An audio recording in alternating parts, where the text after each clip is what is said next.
Hi, this is Brian with New Mexico Dream House. Today, we're going to talk to Sam Gonzalez, the founder of Los Hermanitos. They've been in business locally for over 30 years. So we're going to talk about the conception of the business, some of the struggles that they had getting started, and what's next for Sam and Kathy. I'm excited about this video. Check it out.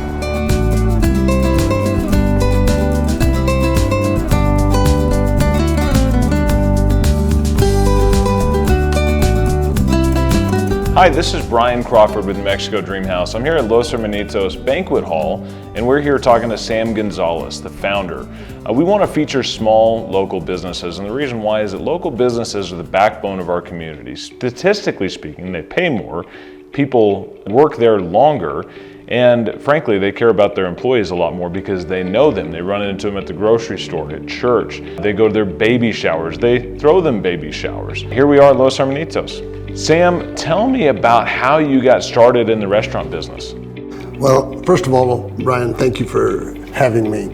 Back in 1992, I had been working in the oil field for 6-7 years. I realized then that that wasn't for me. I didn't want to make a career out of that, and I would rarely see my children. Back then, you couldn't find a good green chili cheeseburger in town.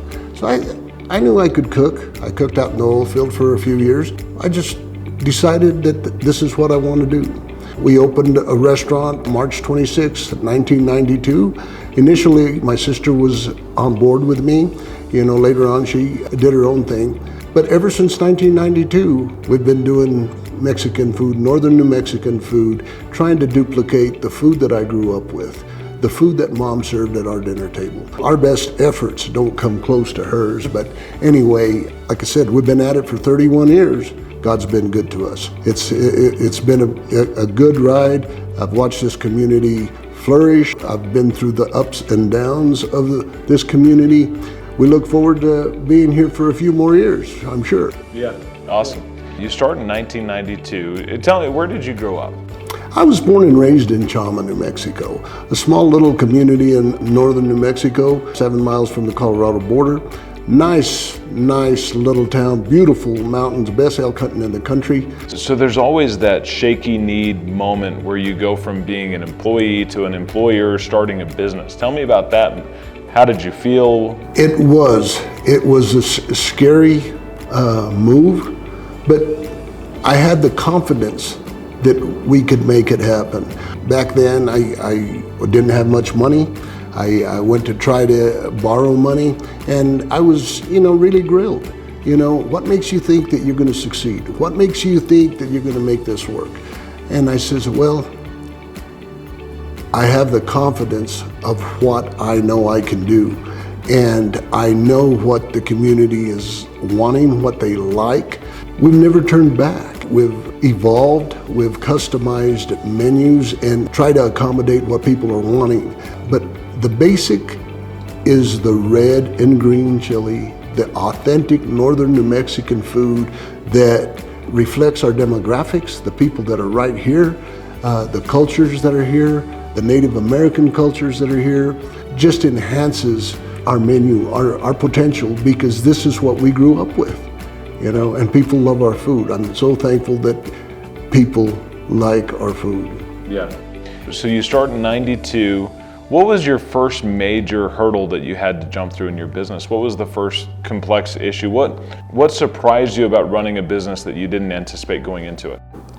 I didn't have a building, I didn't own a property. Having to deal with landlords, having to comply with what they requested from us, having to sign leases, I was apprehensive, you're gonna sign a 5-year lease and this and that or the other. We overcome those hurdles. The next hurdle was outgrowing our initial facility. Our business took off so quick that I hated turning away people that were standing at the door for 20 minutes. That's not what I wanted to do. I wanted to bring people in to where they could sit down and get attended to. We moved from 5915 East Main to 3501 East Main at Meadow Fork Square back in 1994, and that facility accommodated the amount of people that we needed to accommodate. People could come in and we had plenty of room for them and we could address them. And that was a big positive move for us.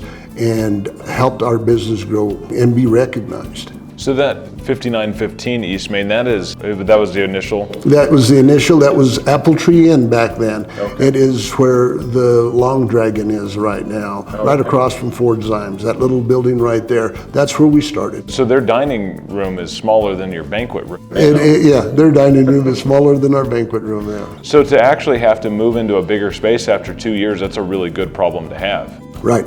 It was a great problem to have. It took some adjusting. You know, we went in there and remodeled that place completely, made the kitchen workable to where it would suit us. The maneuverability, the be able to prep your food, bring it out and serve it without having to trip over each other. And we customized that kitchen, and it worked perfectly for me for 26 years. So you were there for a long time, and then you started your second location, right? Right.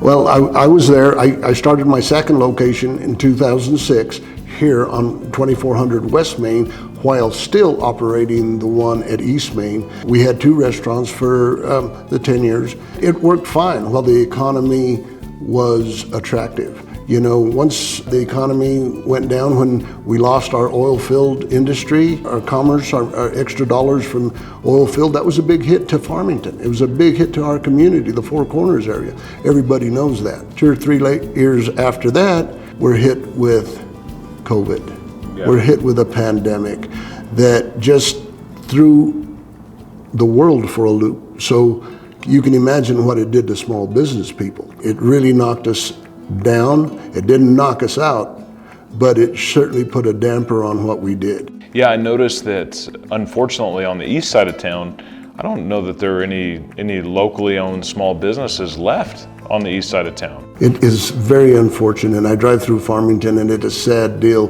to see all these vacant buildings. The businesses that were thriving back then, they're no longer. And that's a sad, sad deal. Hopefully this cycle will rebound and eventually come back stronger. Statistics show that it will. You know, I'm optimistically awaiting that. Well, and it's something I've noticed that's congruent with all of the small business owners I've interviewed for this little series is that you might get knocked down, you might get punched in the face. Mike Tyson once said, everybody's got a game plan until you get punched in the face, right? and so COVID was a big punch in the nose, it was a big punch in the face, and frankly, the way our state government handled everything was a 1-2 punch. And for a lot of these small business owners, they weren't able to get back up. Tell me how you pivoted, how you handled that situation. What caused you to be successful through the pandemic when some small businesses unfortunately had to shut down? Well, just like everybody else, we had to evolve. We had to change the way we did business because unfortunately, we were forced to close our doors. Okay, and that's another little story there that made it more challenging for us. But we adapted. We did our social media showing our plates, and we built a drive-up window. We did curbside service. We did whatever we could to keep selling food and keep as many employees as we possibly could. We rotated our employees just so they could have some type of income. And this community really supported us. They tipped extra to help our wait staff. Our cooks, we rotated them out so we could keep them employed. It was very, very challenging because you went from doing business at this level at 100% or 80% to 10, 15%. It was a tough, tough time. There was no making money. It was just surviving is what it was. And nobody's coming to save you. And nobody's coming to save us. Yeah. It's not like you have the opportunity to sell off more stocks so that you can get through the pandemic, right? We have the big franchise money behind us, you know, the buck stops right here. Yeah. And we're very fortunate. We've been very blessed. We know how to do without. That's one of our strengths, is doing with less and making it work for what we need to make it work. So you've made some changes in the business recently. I noticed you have a massive patio out front, and then you also have the banquet space. What other changes are you making at Los Hermanitos? Our government made us create patios to serve people outside. We built a beautiful patio. We can accommodate 60 to 80 people out there easily. We've got this facility It's just right down the road from the restaurant, 2 buildings over, and we don't have the banquet room that we had at the East store, so we're utilizing this space here that we have to do Christmas parties, safety meetings, quinceañeras or birthday parties. We just bring the food from that location, piping hot, we put it out, we serve it right here, and everybody's happy. This is a nice catering building. This is one of my favorite questions. What is your favorite thing on your menu?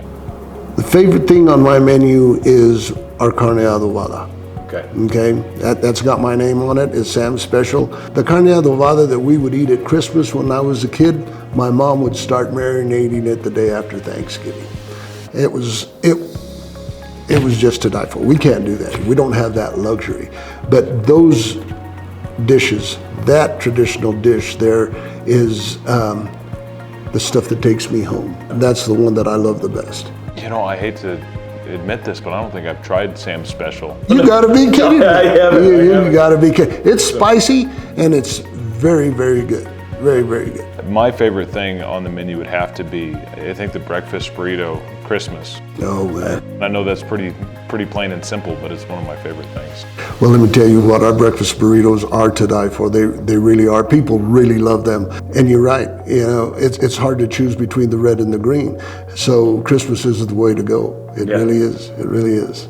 Yeah. So what's next for Los Hermanitos? What do you think? Do you have any ideas for the future? Any ideas for expansion? Do you think you might put in another building on the east side of town? What do you think? But you know, Kathy and I are up in age. I think we've exhausted our excitement. I'm not saying that we're not going to stay in business, because I do have my children and they are going to continue the business. We're venturing out on a wedding venue out at my house, out at the ranch. We're building that, as you know. We've got a nice pond out there with pergolas for weddings or company parties or whatever it might be. That's one avenue that we're trying to cultivate at this time. Again, with this banquet facility, that's what we're doing, is we're staying in business, staying on course. I don't believe that I would want to build another restaurant or to operate 2 restaurants ever again. Not that it wasn't good for me. It was good for me while the getting was good. In this economy, we're riding the horse that belongs to us, and it keeps us all at one place. When we had 2 places, if somebody didn't show up, it would take from this restaurant to go and fill that spot, or vice versa. And consequently, when you take from one restaurant, eventually that put us at washing dishes or whatever it might, which we would do. But that's not something that we want to continue doing. It's time for us to sit back a little bit and enjoy life. Yeah, I completely understand that. One of the things, if you don't know Sam and Kathy, and if you don't know Los Hermanitos, if you go into the restaurant almost at any given point in the day, Sam's gonna be there, Kathy's gonna be there. You know, this morning I walked into your kitchen, and after we had visited for a little bit, and I walked back there, and you know, your chef looks up, and I was like, oh, that's Kathy. she's dressed in you know, full kitchen apparel. This is truly a family-ran business, right? Because both of your kids are involved. Right, they are. Yeah, and right now Kathy's filling in because we do have one cook that took a month off, and she's filling in, and she loves doing it. Kathy enjoys cooking. She just loves interacting. I walk back there and they're just having a ball, laughing it up. She had a smile on her face this morning. Laughing it up. No, you don't want me cooking breakfast, because man, I'll tell you what, I can mix it all up. She is good at what she does and she loves doing it. I haven't been in the kitchen in quite some time. We enjoy dealing with people. We enjoy the interaction. We enjoy hearing how much people enjoy our food. Yeah. And that's where our heart is. Yeah, that's awesome. I asked the question, what's next, because we had talked about the wedding venue. You know, we haven't done this before. We haven't really ever done, you know, 2 interviews, but I'd love to come out and show everybody what that place looks like too, because I've been down there. My father-in-law is Sam's next door neighbor, so we've been down there and we've fished in that pond, and every time I go down there, there's something new at the wedding venue, and it's gone from a lot of Russian olive to this beautiful grassy, multiple pergolas, and now you're building bathrooms down there. I think that's probably going to be the premier wedding venue in town. Well, it sure makes it convenient. You know, you don't have to travel to Durango, you don't have to travel up to La Plata or wherever it might be. You're right in town. The other thing that I think is interesting about the wedding venue in particular is that we are in a town, something like 70% of the state's surface water flows right through Farmington, New Mexico. I can't think of a single business that actually takes advantage of the river views in Farmington, and it makes me sad. I think the only restaurant I can think of that you can actually see the river from the window might be Red Lobster, but it's not like architecturally it's designed around the river. With this wedding venue, you have the Animas River flowing right through the side of the property. Beautiful pond there, you can hear the river. It's a gorgeous facility. You're right, we're so fortunate that we have 80 acres right on the banks of the Animas River. The wildlife, the serene, the calmness, early mornings and late evenings are just spectacular. It's almost like stepping into another world. It is, and we're right here. We're right in town. Thanks for coming on to this Big Dreams Local Business Edition. We really appreciate you doing this. It's easy to forget the west side of town, but come all the way over here to the west side of town. Enjoy some, I'm always hesitant to say carne adobada on film because I always butcher it, but come down and have some great food from a local business, very family oriented. You're gonna enjoy it. Come on down. Anything you want to add, Sam? Don't forget to come down and see us. We're the same people that we've always been, serving the great food as so many restaurants do in Farmington. We're just very fortunate that people still love our food. And you forget that from the east side of town to the west side of town, we're not talking an hour like it's Phoenix, right? We're talking a 12-minute drive. So, yeah, I think it took me a sum total of 9 minutes to get from my office on the far east side of town all the way down here. So it's not that bad of a drive, and traffic's pretty easy to deal with in Farmington. So I appreciate you having us out. Well, thank you for the opportunity. I appreciate what you've done for us.